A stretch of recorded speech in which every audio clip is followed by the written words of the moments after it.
এখন দেখবেন channel I সংবাদ।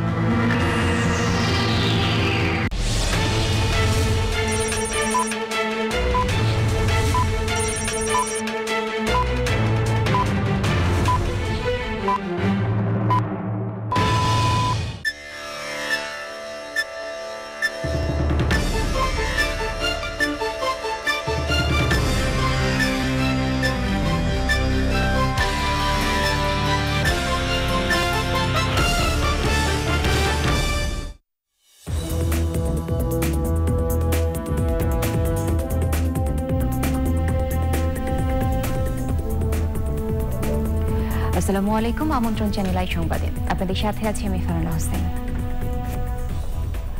বিস্তারিত সংবাদের শুরুতেই জানিয়ে দিচ্ছি ফ্রেশ ড্রিঙ্কিং ওয়াটার সংবাদ শিরোনামগুলো। ধনী ও দরিদ্র দেশের টিকা বৈষম্য দূর করতে প্রধানমন্ত্রীর আহ্বান। জাতিসংঘ সাধারণ পরিষদে 18 বারের মতো বাংলায় ভাষণ। বিশ্ব ব্যাংকের তথ্য মতে এ যাবৎ উৎপাদিত টিকার 84% উচ্চ ও উচ্চ মধ্যম আয়ের দেশগুলোর মানুষের কাছে পৌঁছেছে।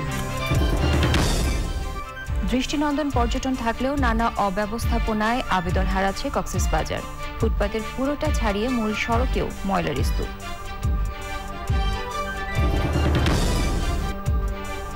এবং উচ্চ মূল্যের ফল, ফসল, সবজি ও মাছ চাষে আবাদি জমির ব্যবহার বাড়ায় কমছে ধান আবাদি এলাকা। আগামীর খাদ্য নিরাপত্তা নিয়ে শঙ্কা।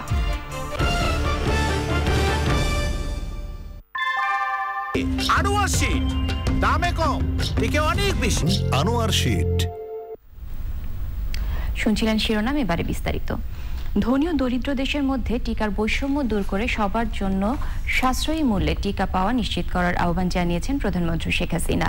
জাতিসংঘ সাধারণ পরিষদের অধিবেশনে 18তম বারের মতো দেওয়া বাংলা ভাষণে প্রধানমন্ত্রী করোনা টিকা, রোহিঙ্গা, শিক্ষা আর জলবায়ু পরিবর্তন ইস্যুতে গুরুত্ব দেন। রোহিঙ্গা সংকটের স্থায়ী সমাধানে আন্তর্জাতিক সম্প্রদায়ের জোরালো ভূমিকাও আশা করেন শেখ হাসিনা।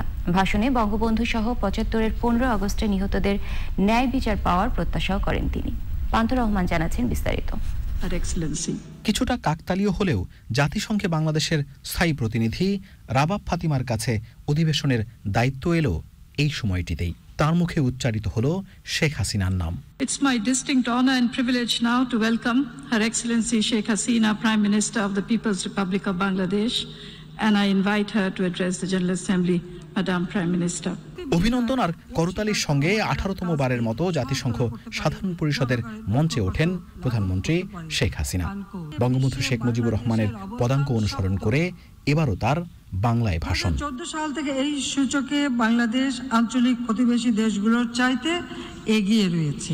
অধিবেশনের প্রতিপাদ্য প্রত্যাশা তাকে সময়োপযোগী উল্লেখ করে শেখ হাসিনা আর্থসামাজিক সহ বিভিন্ন খাতে বাংলাদেশের অর্জনের কথা তুলে ধরেন করোনাকালের কঠিন সময়ে জীবন ও জীবিকার ভারসাম্য রক্ষায় তার সরকারের উদ্যোগগুলো। গত বছর মহামারীর প্রাদুর্ভাব শুরু থেকে আমরা প্রায় 4 কোটি মানুষকে নগদ অর্থ সহ অন্যান্য সহায়তা দিয়েছি। মহামারী আরও কিছুদিন স্থায়ী হতে পারে বলে আশঙ্কা করে অন্তর্ভুক্তিমূলক ও বৈশ্বিক পরিকল্পনা গ্রহণে নিজের 6 দফা প্রস্তাবনা তুলে ধরেন প্রধানমন্ত্রী। আবারও কোভিড ভ্যাকসিনকে বৈশ্বিক সম্পদ বিবেচনার আহ্বান জানান। বিশ্ব ব্যাংকের তথ্য মতে এ যাবৎ উৎপাদিত টিকার 84% উচ্চ ও উচ্চ মধ্যম আয়ের দেশগুলোর মানুষের কাছে পৌঁছেছে। অন্যদিকে নিম্ন আয়ের দেশগুলো 1%-এরও কম টিকা পেয়েছে। জরুরি ভিত্তিতে এ বৈষম্য দূর করতে হবে। তাই আমি আবারও আহ্বান জানাচ্ছি, সবার জন্য ন্যায়সঙ্গত সাশ্রয়ী মূল্যে টিকার প্রাপ্যতা নিশ্চিত করতে হবে। প্রযুক্তি সহায়তা ও মেধাস্বত্বে ছাড় পেলে বাংলাদেশও ব্যাপক পরিমাণে টিকা তৈরি করতে সক্ষম। করোনাকালে বিশ্বের প্রায় অর্ধেক শিক্ষার্থী ক্ষতিগ্রস্ত হয়েছে উল্লেখ করে শিক্ষা ব্যবস্থা পুনরুদ্ধারে জাতিসংঘের সহযোগিতাও চান শেখ হাসিনা। ডিজিটাল সরঞ্জামাদি ও সেবা, ইন্টারনেটের সুযোগ সুবিধা সহজলভ্যতা ও শিক্ষকদের দক্ষতা বৃদ্ধিতে বিনিয়োগ করতে হবে। এজন্য আমরা জাতিসংঘকে অংশীদারিত্ব ও প্রয়োজনীয় সম্পদ নিশ্চিত করার জন্য আহ্বান জানাচ্ছি। রোহিঙ্গা সংকট এবার পঞ্চম বছরে পড়লেও কাউকে মিয়ানমারে ফেরত পাঠানো সম্ভব হয়নি উল্লেখ করে প্রধানমন্ত্রী জানান, কিছু সংখ্যক রোহিঙ্গাকে ভাষান্তরে পাঠানো হলেও তাদের জাতীয় টিকাদান কর্মসূচির আওতায় আনা হয়েছে। মিয়ানমারের সাম্প্রতিক রাজনৈতিক পট পরিবর্তনে অনিশ্চয়তা তৈরি হলেও এ সমস্যার একটি স্থায়ী সমাধান খুঁজে বের করতে আমরা আন্তর্জাতিক সম্প্রদায়ের জোরালো ভূমিকা ও অব্যাহত সহযোগিতা আশা করি। রোহিঙ্গা সংকটের সৃষ্টি মিয়ানমারের, সমাধানও রয়েছে মিয়ানমারের হাতে। রাখাইন রাজ্যে তাদের মাতৃভূমি, সেখানে তারা নিরাপদ, টেকসই ও মর্যাদাপূর্ণ প্রত্যাবর্তনের মাধ্যমে কেবল এই সংকটের স্থায়ী সমাধান হতে পারে। এজন্য আন্তর্জাতিক সম্প্রদায়কে অবশ্যই গঠনমূলক উদ্যোগ গ্রহণ করতে হবে। জলবায়ু পরিবর্তনের ঝুঁকিতে থাকা দেশগুলো করোনায় বেশি ক্ষতিগ্রস্ত হওয়ায় তাদের জন্য ক্ষতিপূরণ দাবি করেন প্রধানমন্ত্রী। আর প্রবাসীদের সম্মুখ সারির যোদ্ধা উল্লেখ করে তাদের সঙ্গে ন্যায়সঙ্গত আচরণের আহ্বান জানান শেখ হাসিনা। সারা বিশ্বে শান্তি ও ন্যায় বিচার প্রতিষ্ঠার এই মহান সংস্থার সামনে বিগত প্রায় ৪৬ বছর আগে আমার পরিবারের সদস্যদের নির্মমভাবে হত্যা ন্যায় বিচার পাওয়ার প্রত্যাশার কথা তুলে ধরতে চাই। আফগানিস্তানের ভবিষ্যৎ তাদের জনগণের হাতে উল্লেখ করে দেশটির আর্থসামাজিক উন্নয়নে সহযোগিতার প্রতিশ্রুতিও দেন প্রধানমন্ত্রী Sheikh Hasina. Prime Minister of the People's Republic of Bangladesh for her statement. Pantho Rahman, Channel i. প্রধানমন্ত্রী শেখ হাসিনা বলেছেন, স্বাধীনতা বিরোধীদের দেশের উন্নয়ন ভালো লাগে না বলেই তারা দেশের বিরুদ্ধে দুর্নাম করছে। নিউ ইয়র্কে প্রবাসী বাংলাদেশিদের নাগরিক সংবর্ধনায় তিনি বলেন, খালেদা জিয়া বিদেশে টাকা পাচার করেছে কারণ তাদের উদ্দেশ্যই হচ্ছে জনগণের অর্থ আত্মসাৎ করা। যারা জিয়া ও এরশাদের তাবেদারি করেছে তারাই এই সরকারের সমালোচনা করে।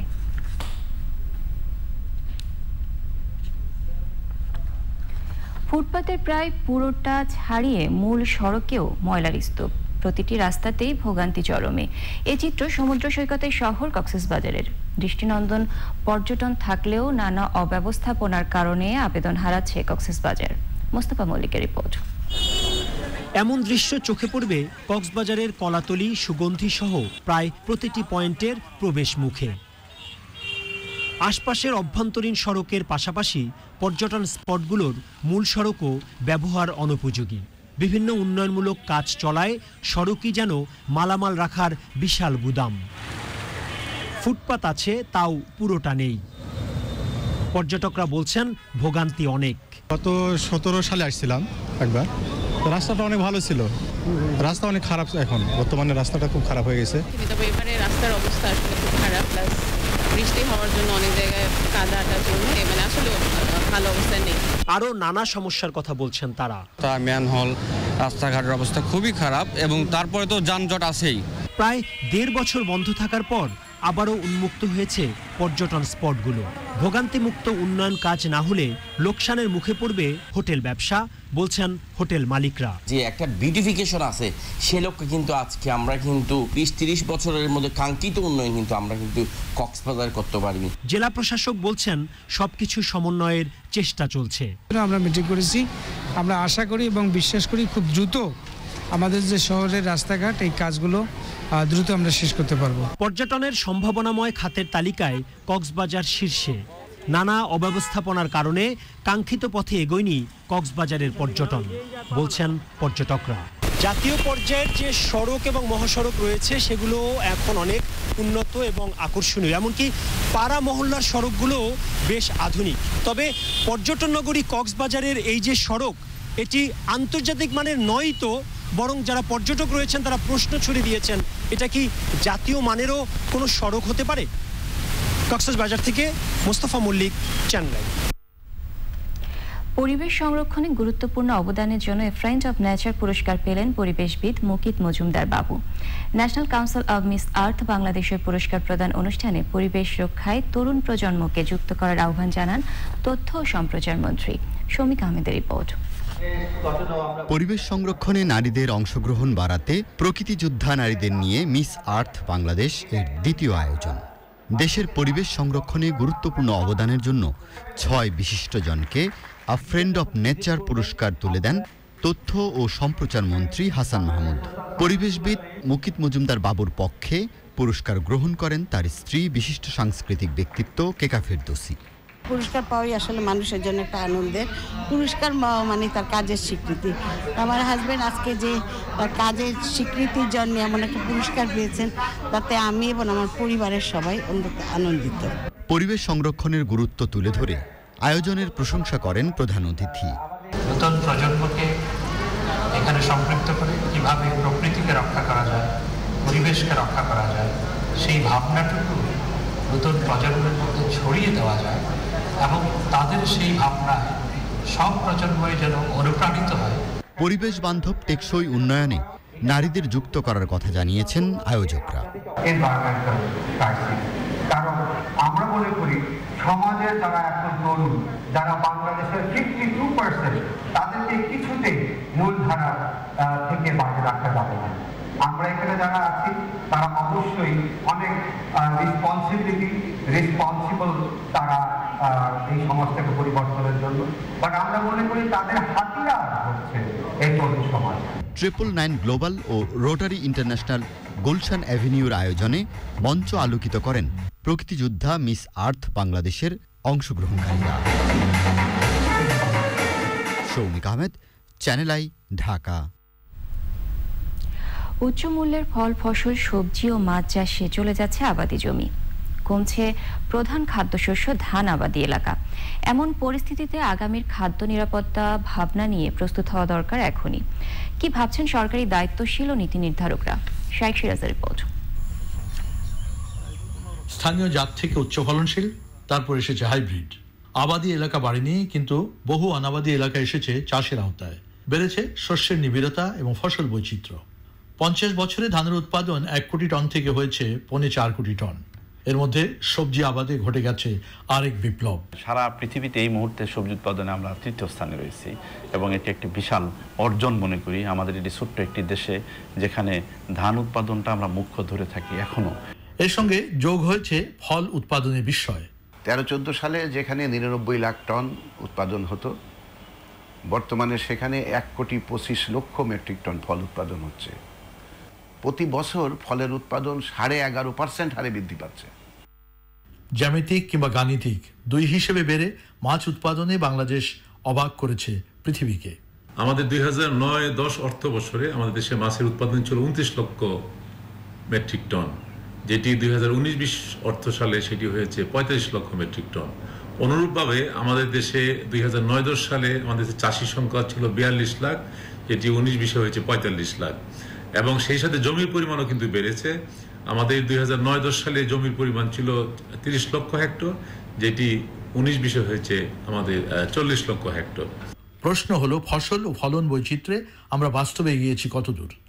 সব দেশের চেয়ে আমাদের ধানের উৎপাদন খরচ বেশি। সব বলতে আমি থাইল্যান্ড, মালয়েশিয়া, ভিয়েতনাম, জাপান, কেবল পশ্চিমবাংলার চেয়ে আমরা কিছুটা উৎপাদন বেশি হয়, কিন্তু খরচের পরিমাণ কিন্তু আমাদেরই বেশি। ভিয়েতনামে পার হেক্টরে 5.9 টন, বাংলাদেশ হলো পার হেক্টরে 2.44 টন। তাহলে এখানেই প্রশ্ন জাগে যে আমাদের খাদ্য নিরাপত্তার প্রশ্নে আগামীতে এই ধান বা ভাতের যোগান আসবে কোথা থেকে?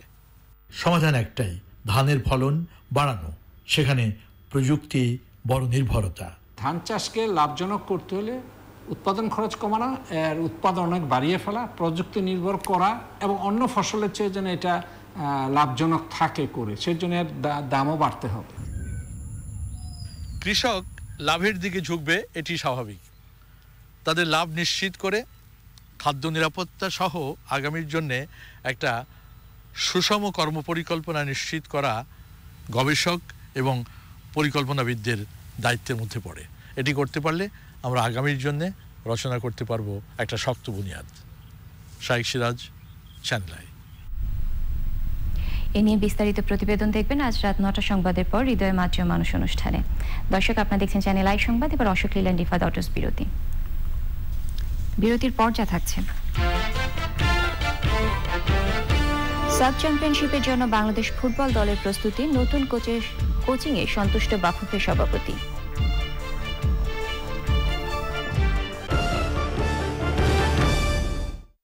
আপনার চুল কিভাবে সাজাবেন এটা কে ঠিক করে?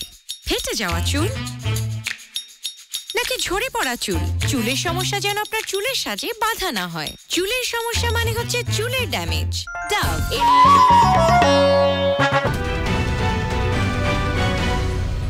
নির্মাণে প্রচলিত স্টিল বেছে নেবেন নাকি বেছে নেবেন এশিয়ার প্রথম কোয়ান্টাম ইলেকট্রিক আর্ক ফার্নেসে তৈরি বিশ্ব সেরা স্টিল? জিপিএইচ ইস্পাত, দৃঢ়তার প্রতিশ্রুতি। করোনার প্রকোপ কমেছে, কিন্তু সহায়তা কার্যক্রম চালু রয়েছে অনেক স্থানে। শরীয়তপুরে একদল রোভার স্কাউট এখনো কর্মহীন মানুষের বাড়ি বাড়ি পৌঁছে দিচ্ছে খাদ্য সহায়তা। যাতায়াতের কষ্ট অর্থব্যয় না করেও দোরগোড়ায় খাদ্য সহায়তা পেয়ে খুশি উপকারভোগীরা। শরীয়তপুর প্রতিনিধি এস এম মুজিবুর রহমানের রিপোর্ট। শরীয়তপুর সরকারি কলেজের রোভার স্কাউট গ্রুপ, তারা সদর উপজেলার 11টি ইউনিয়ন ও পৌরসভার গ্রামে গ্রামে খাদ্য সহায়তা নিয়ে ছুটছে গত প্রায় 5 মাস। আত্মসম্মানের কথা ভেবে যারা সরাসরি লাইনে দাঁড়িয়ে সহায়তা নিতে পারছেন না, তারাই বেশি পাচ্ছেন এই সহায়তা। 333 নম্বরে ফোন করে এই রোভার স্কাউট গ্রুপের মাধ্যমে খাদ্য সহায়তা নিতে পারছেন তারা। ইচ্ছা করলে বাইরে যে লাইনে খাড়াইয়া সাহায্য পেতাম না। আমাকেও অভাব আছে, আমরা সবার দ্বারা সব কথা কইতে পারি না। 333-তে ফোন দিছি, তো স্কাউটের ছেলেরা এসে আমার বাড়িতে খাবার দিয়ে গেছে। করোনা দুর্যোগের সময় যারা খাদ্য সংকটে আছে তাদের বাড়ি বাড়ি গিয়ে আমরা 333-এর মাধ্যমে খাদ্য পৌঁছে দিচ্ছি। এই মানবিক কাজ করে আমরা আন্তরিকভাবে খুবই খুশি। রোভার স্কাউটের জন্য এই তৎপরতাকে একটি বাস্তবমুখী শিক্ষা হিসাবে দেখছেন কলেজ শিক্ষক। বাংলাদেশ স্কাউট সকল দুর্যোগে মানুষের পাশে ছিল। আমাদের মানবিক কার্যক্রম আগামী দিনগুলোতে অব্যাহত থাকবে। এই সহায়তা অব্যাহত থাকবে বলে জানিয়েছেন স্থানীয় প্রশাসন। রোভার স্কাউটের সম্পৃক্ততা আমাদেরকে নবতর একটা মাত্রা দিয়েছে। আমরা বাড়ি বাড়ি যেয়ে যাচাই করতে পারছি আর সঠিক কোন মানুষগুলোর আসলে খাবার পাওয়ার কথা। ইতিমধ্যেই আমরা সদর উপজেলায় 500-র অধিক পরিবারে খাবার পৌঁছে দিয়েছি এই 333 কলের মাধ্যমে। S M Mujibur Rahman, Channel i, Shariatpur. এবার নিটল টাটা কৃষি সংবাদ।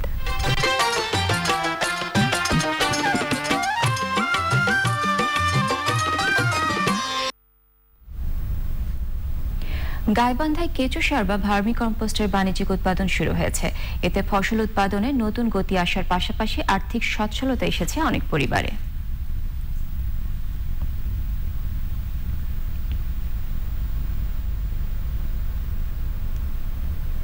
এখন দেখবেন প্রকৃতি সংবাদ।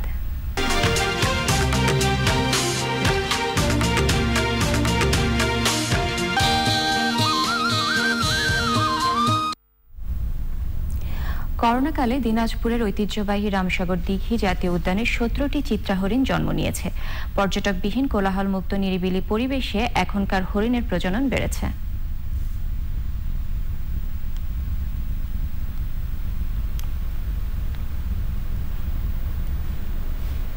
এবার বাংলাদেশ স্পেশালাইজড হসপিটাল খেলার খবর।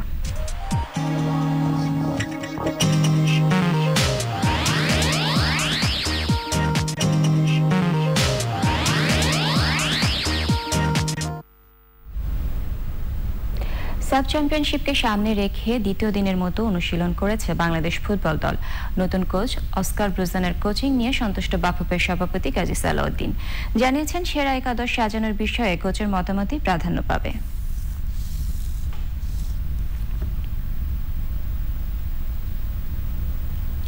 সবশেষে ফ্রেশ ড্রিঙ্কিং ওয়াটার সংবাদ শিরোনামগুলো জানিয়ে দিচ্ছি আরো একবার। ধনী ও দরিদ্র দেশে টিকা বৈষম্য দূর করতে প্রধানমন্ত্রীর আহ্বান। জাতিসংঘ সাধারণ পরিষদে 18 বারের মতো বাংলায় ভাষণ। বিশ্বব্যাংকের তথ্য মতে এ যাবৎ উৎপাদিত টিকা 84% উচ্চ ও উচ্চ মধ্যম আয়ের দেশগুলোর মানুষের কাছে পৌঁছেছে। দৃষ্টিনন্দন পর্যটন থাকলেও নানা অব্যবস্থাপনায় আবেদন হারাচ্ছে কক্সবাজার। ফুটপাতের পুরোটা ছাড়িয়ে মূল সড়কেও ময়লার স্তূপ। এবং উচ্চ মূল্যের ফল ফসল সবজি ও মাছ চাষে আবাদি জমির ব্যবহার বাড়ায় কমছে ধান আবাদি এলাকা, আগামীর খাদ্য নিরাপত্তা নিয়ে শঙ্কা।